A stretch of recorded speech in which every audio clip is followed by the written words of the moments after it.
Welcome aboard, viewers. This is Winch here, and boy, that's a lot of players there, isn't it? This is a PC gameplay highlights I'm going to show you of me playing Battlefield 3 on the PC. Some of you have asked lately, why aren't you playing PC anymore, Winch here? Well, it's complicated. Welcome back to PC, by the way. We'll start off this TDM match here in Insane Crossing with a knife. You got to be careful about spawning any of these matches right away because that's liable to happen. That was the only time I got knifed in this match too, which is funny. Uh, by the way, you're probably observing at this point, for those astute observers here, there's no sound on this video, and I apologize for that, guys. Unfortunately, with me ironing out the kinks here at PC, getting the recording down and such, I failed to select the proper source on the audio source, that is, on the DX40 interface. So I corrected that since, and my future gameplay as well obviously have sound. So you just have to listen to my grub voice here as we talk you through this footage, which, as you saw there in the beginning, I went 63-15. Ended up getting a 21 kill streak on this game. At one point, I had a 2,000 point kills or point streak, if you will. I don't even know if you can call it that, if that's taboo in Battlefield 3 or not. But for those of you that maybe just subscribe to me or maybe not familiar with the history of my channel, but primarily my footage comes from PlayStation 3 gameplay, and I've dabbled with PC here because obviously I want to enjoy the higher player counts and wider range of maps and such. Unfortunately, I was plagued with complications. The first mistake I made was buying a quote gaming laptop from HP. I've had it for less than a year now. It's a quad-core i7 processor with a 2 GB dedicated NVIDIA graphics card, the 650M variant. Unfortunately, I had to send it back to HP right away, and actually I had to send it back twice here. So this is my most recent shipment I've got back from, I received the laptop back from HP. They replaced a motherboard on it, which replaces all the guts inside of it. So it seems to be working good for now. I'm getting, of course, when you're recording software, or your recording software is a big hindrance on your hardware. So I'm thinking about getting that AverMedia capture card. I think that's what it is, the HD Pro, whatever it is. That way it doesn't do such a bog down on my hardware constraints. But look at this Pro status guy. I'm going to talk about him in a minute. So anyway, I'm getting between 40 to 50 frames a second, and obviously I'm recording at 30 frames a second. So and I'm running about 1200 resolution, 1200 by 720. So the game seems to be running pretty stable for the moment. Of course, with PC gameplay, that's always subject to change. In my history, I've always, one day it's running good, the next day I can't even get the thing to launch or whatever. But I am observing at this moment that it does lock up occasionally, pretty frequently. Look at this. Let me replay that in slow motion. That's how quick this guy just put me down with this AN-94. He was just going beast at the start of this match. Like, within 2 minutes, he had 20 kills. He's like 20-0. And I'm not here to accuse anybody of cheating, but it seemed suspicious to me, within 2 minutes of the match, he's got that many kills, and he disappeared shortly after that. So I don't know if the server host here kicked him or what, for suspicion of cheating or whatever. There he is with 30 kills. There you can see in the feed there, the admin. I can't watch that feed too much when I'm playing because I can only focus on one thing at a time. But anyway, I mean, this guy was just destroying us. But needless to say, I guess they kicked him. I'm seeing here in the votes here to kick him. So it's interesting. This stuff you don't have in console. You can't vote to kick guys. So I didn't observe this at time because, again, I'm so tunnel vision here playing the game. But there's always a live comm, so to say, in the little text feed. And so I guess these guys voted this guy out or something. So it's interesting. I don't even know how to cast a vote or anything like that, but that was interesting. Obviously, these players, a lot of them in here are newbie, myself included. I mean, I think I achieved rank 23 on this game. But I just haven't played much PC gameplay, obviously because of the technical restrictions I've had. Also, some of you are probably asking, okay, Winshire, what interface are you using now? Finally, you've got on board with the keyboard and mouse. Well, gentlemen, the answer is no, I haven't. Right here, you can see me plinking away. And I've got, obviously, a Pechenig here with a 3.5 zoom scope, which is the first scope you unlock, by the way, and a foregrip on it. That goes back to my previous PC uploads where I show that I run with the Xbox controller hooked up as my interface. I don't like the keyboard and mouse. I've said that before, simply because I like the rumble feature, I like the ergonomics, I like to sit back. So I'm still using the Xbox controller, which I must be the only idiot out there in the world that chooses to do so. I mean, I will concede there's no question. The keyboard and mouse, that mouse accuracy is just far superior than anything I can do with the controller here. So, and I sped up certain parts of this footage here to try to keep it alive for you guys. So I'm going to get to the overall topic here in a moment. But yeah, the Xbox controller, there's no question that PC interface with the mouse is a far superior aiming platform. Just personally, it's not something I enjoy. I like the challenge of the controller. Again, I like the tactile feedback. So to me, it engrosses me more in the gameplay, having that rumble feature. And of course, even that compromises your aim as well. So you're gonna see me at times struggle to pull off what seems to be easy shots. And that's just me, with a learning curve, trying to adapt to, learning the Xbox controller. Because obviously I play on PlayStation 3 99% of the time, and we have aim assist on there. Now, that's a controversial topic in itself.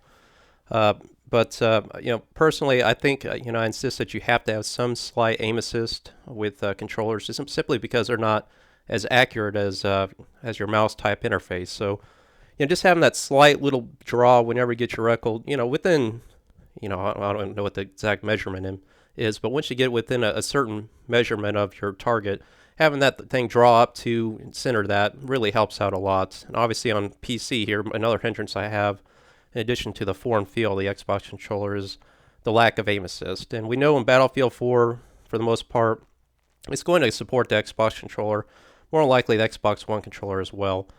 But there is not going to be any aim assist there. I mean, PC guys will raise hell about that if we have console guys coming in with controllers that have aim assist, because they say that'll give them an unfair advantage, which I strongly disagree against. Put a controller in the hands of anybody, and again, I consider myself a pretty experienced player with a controller, and I still can't hold a candle to a lot of these players. I mean, I'll admit right now, these aren't the best players out here, but there's still, 30-some players. Surely there's somebody on here that knows what they're doing, right? Here's a guy trying to pull up a flank here to get the tags. Sorry, we had to do a little console teabag there. I apologize for that, guys, but yeah, every now and then I rub it in the face there with some of these guys.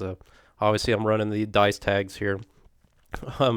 So, bottom line is here, yeah, I'm still using the Xbox controller, but I'm starting to get acclimated with it more. It all depends on whether my PC keeps running well. Hopefully it does, because moving into Battlefield 4, my last video took some flack. I knew I would, but, I really thought the whole Gamescom event was just a slight step back in terms of that map, Paracel Storm. I just didn't care for it much, but I'm more of an urban conflict guy. I'm not saying it was a bad map. I just had some concerns about the design, the lack of bridges, the large amount of exposure in the map themselves. It looked really difficult to me. But I'm still really excited about Battlefield 4, so don't get me wrong on that. But in that article, or in that video, I mentioned an article I read about IGN criticizing the PlayStation 4 platform in terms of the Battlefield 4 experience. Basically, he was saying the experience wasn't the same. So I'm starting to ask myself if I want to stick with PlayStation 4. There's another big, and if you would have said, I would never imagine myself saying such a statement, but I'm seriously considering Xbox One and PC, obviously, because I have a PC now. But I'm seriously considering canceling my PlayStation 4 pre-order and switching it to Xbox One. And the reason why, guys, before you start lighting me up here, because I'm an avid PlayStation Sony fan, is because from what we hear, the HDMI output will still be encrypted on PlayStation 4. Sony has not come out officially and said if they're going to decrypt that or not. Whereas Xbox, you have no problem capturing the footage via HDMI port. So, guys, that's what it's all about for me. If I can't capture footage, or if I have to go through a real difficult process to do it, I'm just going to go to Xbox. I have no choice. There's literally no argument with it for me. So that's something I really didn't consider, and it just kind of sprung up on me recently. And I think there's still hardware out there that allows you to do it, but again, it's cumbersome. There's more cables involved. Bottom line is Xbox is doing it right on that respect, and unfortunately for me, that's a game changer. So I'm seriously contemplating that. Of course, if the game still keeps running good on my PC here, I'm certainly going to play on the PC. So that might just take care of that in itself. But the other small issue is Titanfall 2. I'm looking real forward to playing Titanfall. I mean, that game's just getting rave reviews. I mean, you just have to accept that. And of course, a former guy that used to make Call of Duty moved on and created that product. And apparently, he's got the mojo. Because if you ask me, Call of Duty Ghosts is dead. But Titanfall is definitely looking incredible. Now, focusing here on this gameplay real quick. Kind of got off topic here, but what I've observed from PC gaming. Obviously, this is literally the same size map we have on console, but we have double the player count. So I mean, the action is just insane. But PC gaming is a game of inches. Every battle or every map, so to say, is won in very small increments, and timing is everything in this game. I found out real quick that you are punished so quickly on PC, and there's no question. Without a doubt, this is more difficult than console. I mean, you're doubling the player count on the same size map that we have on a 24-man server on console. So, I mean, again, individual player ability, that's to be determined. But there's no denying that when you got 12 guys, basically concentrated around one corner, I mean, it's just incredibly difficult to push up there. Obviously, support. I think support's integral to these kind of game modes. Having the ability, and you see me do it here a few times, of throwing out an ammo crate and spamming those grenades. I mean, it's kind of a newbie tactic, but you have to have it. I'm sorry. That's how you break those stalemates, how you keep the team moving, because it forces them to keep basically from getting entrenched in here. Now, thankfully, nobody ripped out a mortar here because I think that'll get you kicked from the server. But here's an integral part. This is where I'm in that 20 kill streak. I pushed up there. You notice me drop those two guys, and I just go full bore here with the Peshnig here. And watch this point streak just rack up. I throw out an ammo crate here. Of course, I got my whole team, for the most part, pushing up with me. The teamwork here is just beautiful. I'm just not used to seeing this. I'm peeking the corner here. I've got snipers. I'm like, okay, now I got to get a grenade up over here because I'm just pinned in. But they're out in the open. They're exposed. So I've got cover. They don't. So I'm going to take advantage of that. Look at that mini-map. There must be 10 guys lit up here in this corridor right in front of me.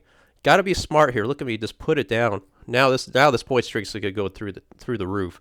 800 points. I'm getting resupply points. I'm getting kills. 1,000 points there. Triple kill. I mean, this full bore here with this Peshnig was just a lot of fun. Again, I got a grip on this thing, not a bipod.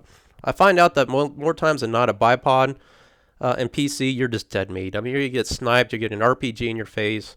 You don't have a chance in hell with the bipod for the most part.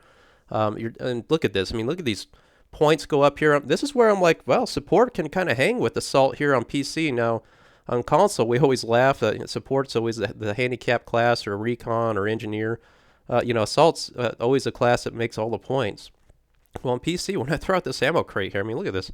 Finally, I mean, the points just keep going and going and going. In between kills, I'm getting resupply points. So here's where this point streak wraps up here at 2010, which is the most points I've ever seen in the game on my side. And this is just me getting into PC gaming. So in all my hundreds of hours of gameplay on console, I never got anything close to that. So needless to say, the promotion comes up. I'm not used to that popping up, obviously, because I'm ranked up on console already. Lots of fun. I'm not gonna deny it, guys. PC right here, this is what it's all about. And as a console player, I really been missing out on this stuff. And I just wish I didn't have so many technical problems early on. But there's still strategy. There's lots of strategy here. You got to be smart about knowing when to time your push. And like you say, it's a gamble. A lot of times you saw in the previous clips, it didn't work out for me. But it just takes out one, and then your whole team comes up with you, and now you've turned the tide of the match, and it's pretty much you get them out of this sector of the map, move on to the next sector, and it keeps the game moving. But at this point, it's too late for them. So had a lot of fun with this footage. Hope you guys enjoyed it here as it kind of wraps up. But again, Battlefield 4, I'm debating whether or not I'm going to get it for PlayStation 4 still. I mean, I might end up getting all the consoles, the Xbox One, the PlayStation 4, and obviously still have a PC here. I'm looking at getting desktops possibly as well. I mean, the money is just kind of an issue there. Do I want to go out and spend another $1,000 on a PC setup when I've already spent $1,500 on this laptop, which seems to be working for the moment? So I'm kind of playing it by ear, guys. I do plan on at least trying Battlefield 4 on the PC. Whether or not I can continue to hang with the PC guys with my primitive Xbox controller interface, it's to be determined. I wish there was a way, because there's only one sensitivity setting that you can adjust with the PC with your controller. And all you can do is increase it. Needless to say, I got it nearly maxed out, but I wish there was a separate x-axis / y-axis control that you could adjust independently, because it seems like I struggle with more of the horizontal aiming as opposed to the vertical aiming. But fortunately, maybe that's something we'll use Battlefield for. So I hope you guys enjoyed the video here. I'll show you here the score at the end. I plan on bringing more PC gameplay. I'm running out of town here for the next few days, but I'll be continuing to cover the Gamescom footage. I still have some of that to put up. I want to talk about some more things on that. Please like and subscribe, and let me know what you want to see with the Gamescom footage, and let me know what you think about this footage here. Thanks for watching.